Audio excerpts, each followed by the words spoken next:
than the disease. The alternative cure to building more roads is to make public transport more attractive and entice motorists away from their cars. This is the remedy Sheffield prescribed throughout the 1970s. The council became known as the Socialist Republic of South Yorkshire.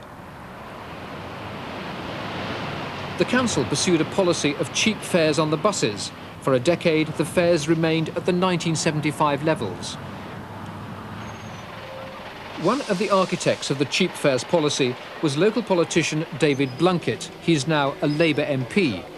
To him and his colleagues, the buses were driving the socialist revolution.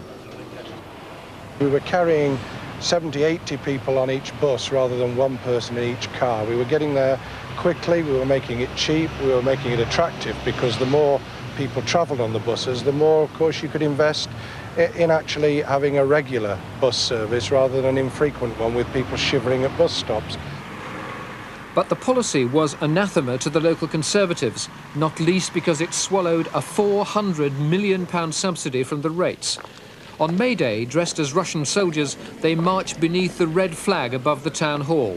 To them, cheap fares on the rates smacked of socialist dictatorship. The standard-bearer of the counter-revolution was Irvin Patnick, now a Conservative MP and entrepreneur in ready-made fabrics. When Mrs Thatcher introduced rate capping, it was curtains for the Red Revolution. I reckon we took about £800 million from ratepayers in South Yorkshire, and we spent half of it in keeping fares down. We lived in a time warp where oil had gone up, where wages were increased, where the cost of buses was more. But the revenue, the actual cash coming into people, was very, very small indeed. So really, what we got the lowest fares in the United Kingdom and the highest rates that were there. So what we were living in a fool's paradise with nothing to show, with no infrastructure investment, with no new roads. Far from having a legacy of misusing money, we have a legacy that's still holding on to the principle of people having choice, because they can either travel by bus or they can use their car. That's deteriorating rapidly. And of course what we need is to continue the investment and the policy that we previously had. And if that were applied nationally, we'd begin to see a reversal of the jams and the snarl-ups. To Mr Shannon, such schemes are a footnote in history. The planned approach is part of the past. Government policy is to apply market forces to transport in the belief that competition will liberate the system and lead to greater efficiency and less congestion. If life is to be tolerable for all of us in the year 2000, don't we need an integrated transport policy in which the effects of one way of transport, one way of travelling, is related to the other, instead of just leaving it to market forces and keeping your fingers crossed? I think all that, with respect, is... I just don't believe all that. I think some great, grand, integrated transport plan would be out of date by the time it was written, wouldn't work, probably be extremely expensive, involve a lot of subsidy. I don't actually believe in that. The only transport strategy that I can see now, as a result of the present government's thought, is that as far as urban transport is concerned, it's opened up to the market. Let the people free, let them have the maximum choice possible. Let us have the cars competing with the buses competing with the trains, and work itself out. That seems to be the policy. Will it work itself out?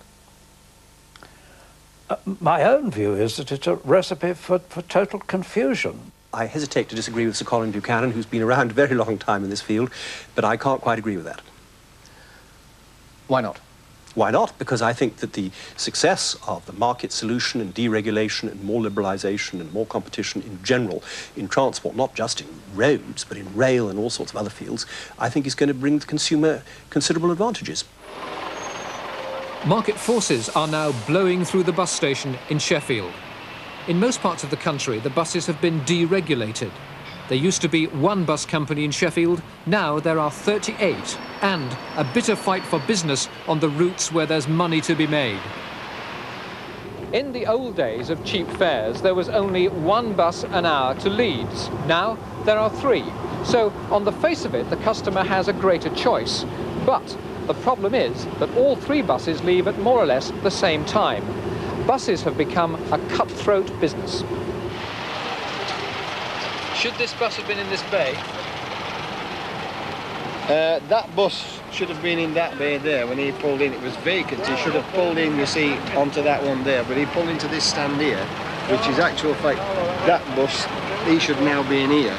He has thrown us over there, you see, so thereby we're losing passengers.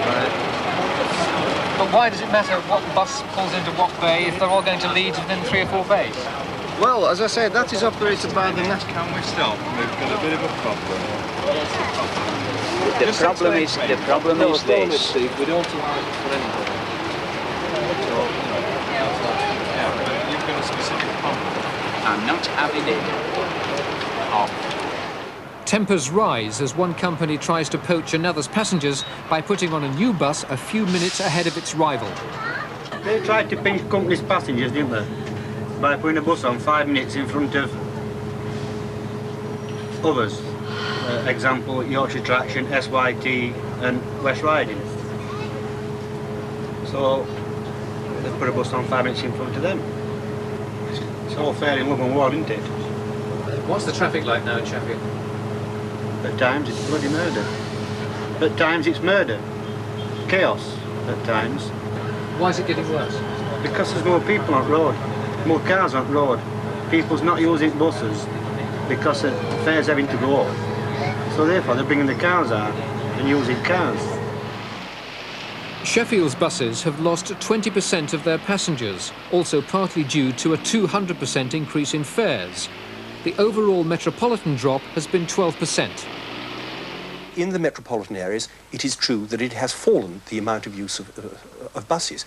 But then a lot of things were very different in the metropolitan areas. Some of the fares policies were ridiculous, that they involved vast subsidies from the ratepayers with nothing to show for it at the end of the day. I wouldn't go back to that. But deregulation appears to have forced a lot of people back onto the roads, causing greater congestion. Not if you look at the country as over as But in the main urban areas, the metropolitan areas, where there is most traffic and where there is greatest congestion, that's where traffic has increased because of deregulation, because it's forced people off the buses. I think that's much exaggerated. After all, people using buses, the number of people using buses have been in decline for years. The fact that it is now more or less stabilised after an initial fall in the metropolitan areas is, I think, fairly remarkable itself. Congestion in Sheffield is now much worse because 20% of the bus travelling public no longer use the buses. But I expect that one of the reasons why congestion may now be worse in Sheffield is because the economy of Sheffield is a great deal better than it used to be. And a great deal of the cause of congestion comes from economic growth and economic prosperity. In a cavalcade of nostalgia, the Secretary of State is escorted through the Dartford Tunnel to a ceremony wedding market forces to transport even further. He hopes to attract private investment because there's a profit to be made. He's come to Dartford to drive the first pile in the M25 bridge that will span the Thames and